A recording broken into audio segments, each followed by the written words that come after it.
آئے دن وہ تقریر مکمل ہی نہیں ہوتی ہیں جس میں آپ نے فوج کی ہم نے فوج کے تعریفیں نہیں کرنی ہے.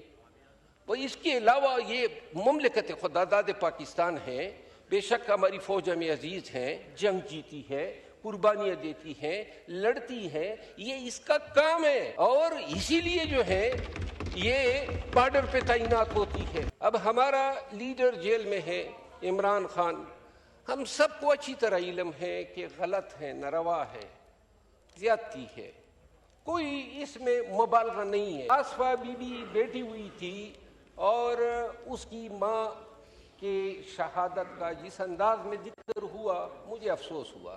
وہ بیچاری بیٹی یہ کیا سوچتی ہوگی، ماں مر بھی گئی، جتنا ظلم ہوا، اس کے بعد آج ایوان میں بھی ہم اس کو سیاسی سلوگنیر کے طور پہ استعمال کر رہے ہیں. یہ بھی حقیقت ہے کہ ہم نے ایوان کے اندر کاش ہم اس طرح ایوان کو رکھتے جب راجہ صاحب تقریر کر رہے تھے اور جس طریقے سے اس کو آوازیں اس پہ کسی جا رہی تھی. وزیر اعظم رہے ہیں، اسپیکر آف دا ہاؤس رہے ہیں، میرا خیال نہیں ہے کہ ایسے رسپیکٹیبل پرسن ایسے رویوں کے حقدار ہیں. آئینی ترمیم آ رہی ہے، 48 فقوں پہ جو ہے ترمیمات پروپوزڈ ہیں. بجائے اس کے کہ ہم ایکیڈیمک باتیں کرتے، ہم ان شکوں پہ گفتگو کرتے، آگہی دیتے ایوان کو، عوام کو. ہم نے یہ جو ماحول آج دیکھا، یہ دشنام ترازیاں، یہ الزام، یہ زبان. آصفہ بی بی بیٹھی ہوئی تھی اور اس کی ماں کے شہادت کا جس انداز میں ذکر ہوا مجھے افسوس ہوا. وہ بیچاری بیٹی یہ کیا سوچتی ہوگی، ماں مر بھی گئی، جتنا ظلم ہوا، اس کے بعد آج ایوان میں بھی ہم اس کو سیاسی سلوگنیر کے طور پہ استعمال کر رہے ہیں. پھر ذوالفقار علی بھٹو شہید کے لیے قرارداد آئی. ہم سب جو سپریمیسی آف لا پہ یقین رکھتے ہیں، اس وقت ڈکٹیٹر کی ایما پہ اس کو شہید کیا گیا. یہ ریزولوشن تقاضا تھا کہ پوری ایوان یونانیمسلی پاس کرتی. ہم نے ہاں یا نہ میں ہوا، لیکن یونانیمیٹی نہیں آئی. پھر اسد قیصر صاحب نے باتیں کی. اب یہاں جو لوگ بیٹھے ہیں، میں بھی ان میں شامل تھا، یہاں دہشت گردی کی جنگ کی باتیں ہو رہی ہیں. یہ پورے ایوان کے تمام لوگ مل کے بھی اس دہشت گردی کی جنگ میں اتنی قربانی نہیں دے چکے ہیں جتنے میں اور میرے خاندان نے دی ہے، جتنی لاشیں میں نے اٹھائی ہیں، اور جتنی قربانیاں جو ہیں اس ملک کے لیے. صرف پاکستانی پیدا ہونے کا یہ وجہ تھی کہ زندگی جو ہے اس ڈب پہ چل رہی ہے کہ پتہ ہی نہیں چلتا ہے کہ خوشی کیا ہوتی ہے.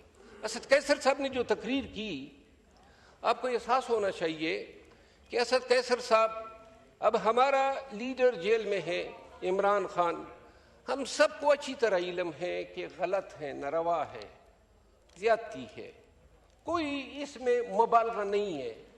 لیکن یہ بھی حقیقت ہے کہ ہم نے ایوان کے اندر کاش ہم اس طرح ایوان کو رکھتے جب راجہ صاحب تقریر کر رہے تھے اور جس طریقے سے اس کو آوازیں اس پہ کسی جا رہی تھی. وزیر اعظم رہے ہیں، اسپیکر آف دا ہاؤس رہے ہیں، میرا خیال نہیں ہے کہ ایسے رسپیکٹیبل پرسن ایسے رویوں کے حقدار ہیں. لیکن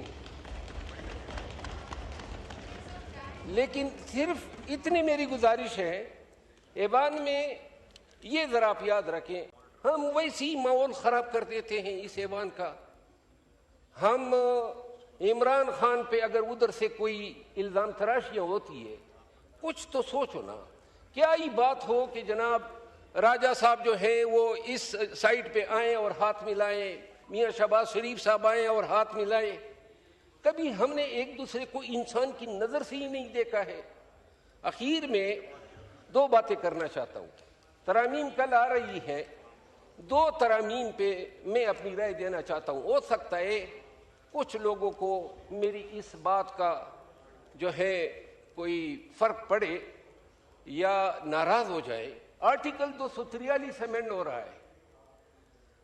یہ آرٹیکل 243 آئین میں واحد سکھ ہیں جو سویلین سپریمیسی، بالادستی کو یقینی بناتا ہے. پاکستان کی تاریخ آپ سب کے سامنے ہے.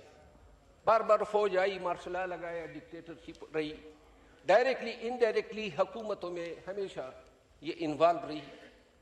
آرٹیکل 243 میں چیف آف جوائنٹ اسٹاف کا عہدہ ختم کر رہے ہیں، چیف آف ڈیفنس کا عہدہ بنا رہے ہیں، اور کوآرڈینیشن کے نام پہ تمام naval chief, air force chief, army chief کے اختیار کا تقرر ایک شخص کو دے رہے ہیں، وزیر اعظم سے لے رہے ہیں، یعنی اس ایوان سے یا اس حکومت سے لے رہے ہیں۔ ان کا کل کیا حشر ہوتا ہے، تو لہٰذا یہ ملک، یہ عوام توقع رکھتے ہیں۔ آپ اپنے ہائی کورٹ کے ججز کو، آخری بات سر پلیز، آخری بات یہ عوام توقع رکھتے ہیں کہ ہم مل کے ان کے تحفظ کے لیے، بنیادی انسانی حقوق کے تحفظ کے لیے، جمہوریت کی بالادستی کے لیے اور قانون کی حکمرانی کے لیے قانون سازیاں کریں گے۔ آئے دن وہ تقریر مکمل ہی نہیں ہوتی ہیں جس میں آپ نے فوج کی، ہم نے فوج کے تعریفیں نہیں کرنی ہے۔ وہ اس کے علاوہ یہ مملکت خدا داد پاکستان ہے، بے شک ہماری فوج ہمیں عزیز ہیں، جنگ جیتی ہے، قربانیاں دیتی ہیں، لڑتی ہیں، یہ اس کا کام ہے، اور اسی لیے جو ہے یہ بارڈر پہ تعینات ہوتی ہے۔